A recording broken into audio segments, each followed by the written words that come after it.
현미경 바이블 강의 시간, 오늘은 147번째 요한복음 12장 15절 나귀 타신 만왕의 왕 예수라는 제목을 가지고 말씀의 은혜를 함께 나누고자 합니다. 종료주일은 부활주일 일주일 전 주일날, 이걸 종료주일이라고 하는데 영어로는 palm sunday라 말합니다. 그리고 그 주간에 금요일날 주님께서 십자가에 달리셨는데 이것을 Good Friday 말하고요. 그 후에 예수님께서 주일날 부활하셨습니다. 이걸 부활주일이라 이스터 선데이 말합니다.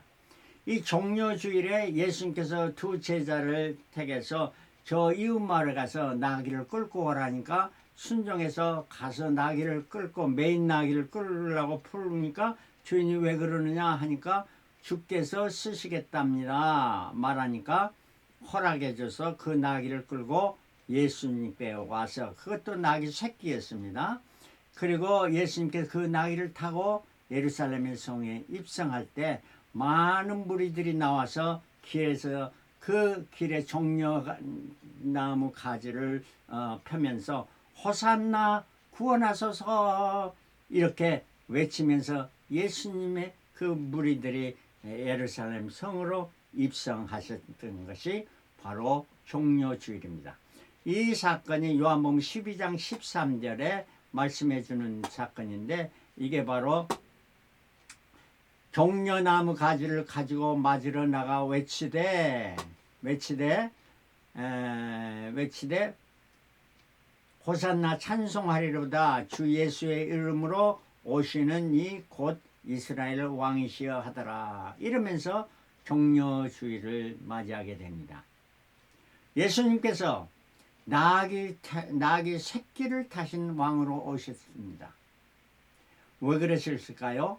스가랴 9장 6절에 스가랴 선지가 시온에 따라 크게 기뻐할지어다 예루살렘에 따라 즐거이 부를지어다 보라 내 왕이 내게 임하나니 그는 공의로우시며 구원을 베풀며 겸손해서 나귀를 타나니 나귀의 작은 것 곧 나귀 새끼니라. 나귀 새끼를 타고 왕으로 임하신다 하는 이런 말을 스가랴 선지가 했던데, 그 말대로 신약에 와서 요한복음 12장 14절에 예수는 한 어린 나귀를 만나서 타시니 이는 기록된 바 시온에 따라 두려워 말라 보라 너의 왕이 나귀 새끼를 타고 오신다 함과 같더라. 그 구약의 예언한 사건이 그대로 이루어졌다 하는 이러한 말씀입니다.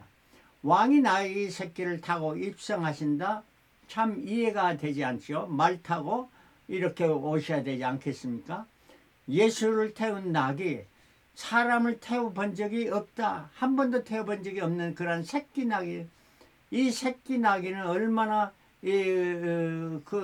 온유하며 겸손하며 침묵하며 인내하며 순종을 보여주는 것입니까? 자, 예수께서 나귀 새끼를 타신 이유가 뭘까요? 금방 말씀했습니다. 예언의 성취입니다. 스가랴 9장 9절에 요한복음 12장 11절부터 15절, 물론 다른 마태, 마가, 누가복음에 다 기록되어 있습니다. 이토록 옛날에 선지자 말한 것이 말씀 그대로 이루어졌다 하는 말입니다. 성경의 말씀에 1.1에게 변함이 없이 다 땅에 떨어지지 않고 이루어진다고 성경은 분명히 말씀해주고 있습니다. 많은 사건이 이미 이루어졌습니다. 그러나 아직도 이루어지지 않는 사건들이 남아있는데, 그게 계시록에 기록된, 사도 요한이 기록한 계시록의 말씀입니다. 그리고 우리가 분명히 계시록을 알고 분명히 100% 이루어지는 마음에 믿고 그 믿음에 따라 살아가는 것이 우리 신앙인의 올바른 삶이라 이렇게 생각되어지는 것입니다. 예수께서 나귀 새끼를 타신 이유는 평화와 능력의 상징입니다. 나귀 새끼를 타시면 주님의 순결과 평화의 상징을 말해주는데, 또한 이거는 두 제자, 나귀 주인, 나귀 새끼까지 다 순종케 하심을 말해줍니다. 나귀까지 순종했던 거예요. 민수기 22장에는 발람의 악행을 저지하려고 나귀도 말을 했습니다. 주인 발람이 나귀 새끼를 때리려고 하니까 입을 열어서 말을 했대요. 나귀 새끼까지 순종케 하는 능력의 주님이십니다. 우리는 이걸 분명히 알아야 되죠. 그럼 나귀 새끼의 그 순결성과 겸손, 나귀 새끼입니다. 그 순결한 겁니다. 그리고 메인 낙입니다. 메인 낙이라는 건 순종과 겸손을 의미해주고 있는 것입니다. 이토록 해서 고난 중한 정료 주일 지나서 올해부터 쭉 이제 사건이 일어났는데, 월요일 날은 예수님께서 무화과 나무를 저주하시니까 그 저주가 나중에 이루어지고요. 두 번째로 성전 정화를 하셨으나, 복음 초기에 성전 정화를 한 번 했는데 3년이 지나도 똑같이 성전에서 장사하는 자들, 무리들 이러한 것들을 보고 예수님께서 채찍으로 내리치면서 물리쳤던 이러한 사건.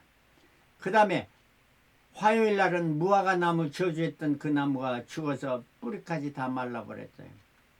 그리고 화요일 날은 예수께서 앞으로 될 모든 일에 대해서 비유로 설교 말씀을 하셨고, 수요일 날은 문둥이 시몬의 집 베단입니다. 이것도 베단이에요. 이거는 문둥이 시몬의 집에 한 여인이 와서 향유를 부었던 이 사건이 있습니다. 물론 이때에 지난 종려주일 하루 전인 토요일 날에 베다니의 마르다와 마르야의 집에서 마리아가 향유를 부었던 사건. 그러니까 며칠 만에 2번 있었던 거예요. 그리고 복음 초기에 있었던 것까지 하면 향유를 부은 사건이 성경에 3번 나타납니다. 그리고 목요일 날은 6월절 식사가 있었고요. 가룟 유다의 배신이 있고, 겟세마네 동산에 밤을 새도록 기도하시고, 그 다음날 금요일 날 예수께서 체포되시고 법정의 심판을 받으시며 십자가의 첫날 성금요일 굿프라이데이입니다. 그리고 토요일 날은 예수님의 무덤에 있어서 쉬시고, 무덤 밖에는 파수꾼을 세워가지고 바리새인들이 이렇게 예수를 부활한다는 이런 말을 들었기 때문에 지키고 있었던 거죠. 그러나 예수님께서 부활주일 새벽에 돌문이 열리면서 예수님은 부활하셨습니다.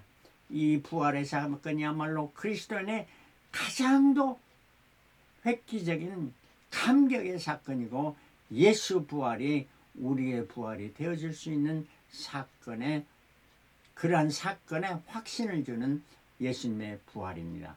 이 부활 주일이야말로 온 인류의 기쁨이고, 특별히 믿는 자에게 기쁨과 영광의 사건이라는 것을 우리는 잊지 말아야 될 것입니다.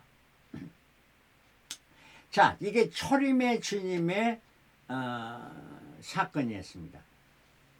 그러나 우리 복음서나 선지서를 통해서 이렇게 예언서를 통해서 앞의 일을 이야기하면서, 또 이제 계시록에서는 앞에 나타날 일들을 말해주고 있는데, 예수님께서 이제 재림의 주님으로 오실 때는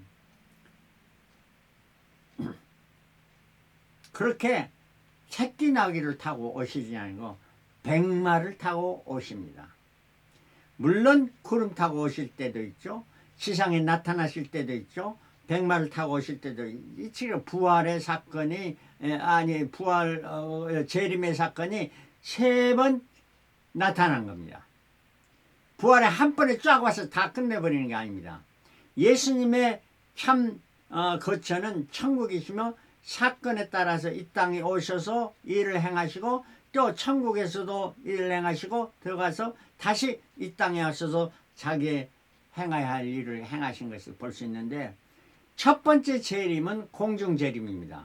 계시록 10장에 나타나는 재림으로서 유브라데 전쟁의 전쟁 최대의 전쟁입니다. 인간과 인간이 전쟁을 벌이는 최대의 전쟁에서 누가 승리하냐? 악한 자들이 승리합니다. 이때 두고 볼 수 없는 예수님께서 공중에 재림의 힘센 천사로 구름 타고 오시는 것이 나타난 것이 계시록 10장입니다. 계시록 10장. 분명히 보면 주님이 공중 재림하십니다. 구름 타고 오시는 것입니다. 이때 계시록 11장에는 순교자들이 휴가해서 주님을 맞이하는 것을 보고요. 그리고 우리가 휴가하려면 순교의 정신으로 살아가야 된다는 이런 말씀이 되죠. 그 다음에 두 번째 재림은 지상 재림입니다. 계시록 14장에는 7년 대환란, 즉 마지막 때에 666 시대, 짐승이 그렇게 하던 그 핍박 시대들 그 직후에 예수님께서 시온산에 이제 발을 내딛고 그때의 14만 4천도 그것에 함께 있는 지상 재림이 계시록 14장의 말씀입니다. 그리고 그 후에 천국에서 어린 양의 혼인잔치를 이루어지고 난 다음 곧바로 예수님께서 이제 계시록 19장에 심판의 주님으로서 재림하십니다. 이게 마지막의 재림이죠. 이때에는 모든 것을 다 마치고 끝내시는 재판장으로서 재판의 주님으로서 오시는 것이고 백말 타고 오십니다. 결코 나귀 새끼를 타고 오시는 것이 아니고 이제는 백마를 타고 오시는데 예수님뿐만 아니라 모든 어린 양의 혼인잔치에 힘부로 찬양한 그런 자들, 순교자 14만 4천, 그리고 죽으면 죽으리라는 믿음으로 살아간 자들, 이러한 자들이 예수님과 함께 백말 타고 이 땅에 오셔서 천년왕국을 이루는 것입니다. 그래서 계시록 19장 14절에 하늘에 있는 군대들, 이 바로 신부들 합한 모든 군대들이죠. 그들이 희고 깨끗한 세마포옷을 입고 백마를 타고 그를 따르더라. 예수님을 따라서 백마를 탄 이란 군대들이, 하나님의 군대들이 누구와 싸우냐? 계시록 19장 19절부터는 악한 666의 군대, 악한 세력과의 싸움입니다. 이 전쟁의 싸움에는 힘센 천사로서 이렇게 오신 분을 어느 누구가 거역할 수가 있겠습니까? 이 전쟁에 게임이 안 되는 전쟁이에요. 그래서 그리스도 군대와 전쟁에 짐승과 거짓 선지자들이 지옥 유황불에 던지게 됩니다. 지옥에 제일 먼저 던져주는 것이 마귀가 아닙니다. 누구냐? 짐승. 아까 바다에서 나온 짐승, 육지에서 나온 666이라는 이름을 가진 짐승. 짐승이라니까 그 짐승이라고 생각하지 마요. 이게 사람들입니다. 사람이죠. 사람과 그를 따르는 거짓 선지자들입니다. 요즘에 말하면 우리 목사들이라는 명칭을 가진데 사이비 종교 지도자들, 이러한 자들, 거짓 선지자들, 이들이 지옥 유황불에 제일 먼저 던져지는 자입니다. 이러한 자를 제일 먼저 던져주는 가룟 유다가 아니겠습니까? 자, 그러고 난 다음에 계시록 20장 1절부터 6절에는 마귀 사탄이 무제경에 1000년 동안 결박되고, 이때는 예수님께서 마귀 사탄도 지옥불에 던지냐고 이때는 잠깐 무제경에 갇히게 됩니다. 그러니까 1000년 동안에는 마귀의 세력이 없는 이러한 평화롭고 왕국이 되는, 하나님의 왕국이 되는 이러한 때 1000년 동안입니다. 이 1000년이라는 것에 상당히 사람들의 관심도 가지고 있는, 저는 분명히 이거는 1000년은 1000년이다 이렇게 믿는 것입니다. 왜냐하면 그 내용에서 1000년이라는 건 몇 번이고 성경에서 강조해가 1000년이 마침에 1000년이 끝나니 이런 말해주고 있는 것입니다. 그래서 천년왕국의 왕노릇 할 자는 누구냐? 바로 백마를 타고 재림의 주님과 함께 온 자들이 이 땅에서 왕노릇 할 때가 1000년 동안, 그 다음에 사탄 마귀가 잠깐 동안 잠깐 동안 결박에서 무정에서 풀려나와서 있으니까 또다시 세상의 모든 사람들을 혼동되게 꾀입니다. 이 꾀임에 빠진 자들 어떻게 그대로 천국에 자동적으로 갈 수는 없잖아요. 그래서 마귀의 사탄이 사람들 꾀어 막 곡과 마곡의 전쟁을 일으키고 하늘에서 불이 내려와서 금방 다 이렇게 전쟁의 승리가 되는데, 이때에 그 후에 마귀가 지옥불에 던지게 됩니다. 두 번째 지옥불에 던지는 거가 마귀입니다. 그리고 계시록 20장 11절부터 15절에는 최대 최종의 백보자 심판이 있습니다. 마지막에 심판이 있는 거죠. 이때에는 마지막 심판 전에는 모든 사람, 세상에 사람이라 이름을 가진 모든 자들은 다 이때까지 부활하지 않는 자들, 이때까지 부활한 자는 뭐냐? 예수님의 휴가할 때 휴가잖아. 14만 4천 죽음을 보지 않고 부활한 이러한 들을 제외한 무덤에 1000년 동안 지나도록 묻혀있던 이러한 자들이 다 일어나서 백보자 심판을 받은, 마지막 심판을 받은, 거기서 예수 믿는 자는 천국으로, 믿지 아니한 자는 전부 다 지옥으로 가게 되는데, 그것이 계시록 20장 11절부터 15절까지. 여러분 어디에 가셔야 되겠다고 생각하십니까? 천국 가야 된다 믿으시면 예수 그리스도를 믿으십시오. 믿기만 하면 천국은 100% 가게 되는 것입니다. 여기에는 변할 수가 없는 것입니다. 하나님의 말씀이, 정확무한 말씀이 증거해주고 사인해주고 있기 때문에. 그리고 나서 계시록 21장에는 영원한 천국의 모습이 보여집니다. 지구는 둥굽니다. 그러나 천국의 모습은 정육방체입니다.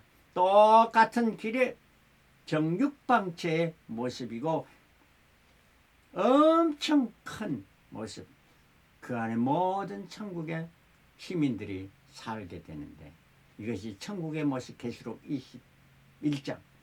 그리고 계시록 22장에는 그 천국에서 살게 되는 생명수와 생명나무가, 생명수가 흐르고 생명나무가 있는 그러한 곳. 영원히 죽음이 없고 슬픔도 없고 해와 달의 비침도 없고, 정말 모든 하나님의 영광의 빛, 그리고 빛나고 깨끗한 세마포옷을 입은 자들이 온전히 영원토록 살게 되는 천국의 삶이 계속되는 것입니다. 이것이 바로 앞으로 되어질, 분명히 되어질 100% 사실로 나타날 것임을 성경은 증거해주고 있습니다. 이것이 하나님의 말씀이고, 이 말씀에 조금이라도 더하거나 빼면은 안 된다고 말씀합니다. 더하면은 하나님 저들의 재앙을 더할 것이요, 빼버리면 하나님께서 천국과 또 생명나무의 참여함을 제하여 버리겠다는 엄청난 말씀을 해주고 있으므로, 우리는 말씀 그대로 믿고 순종하면서 주님으로부터 칭찬받고 천국을 소유하면, 천국에서도 보통 들어간 것이고 천국에서 상을 받고 하나님의 칭찬을 받고 자고 충성된 종이라 이름을 듣고 또 면류관을 받아 누리는 저와 여러분들이 되시길 그리스도로 축원합니다. 할렐루야, 아멘.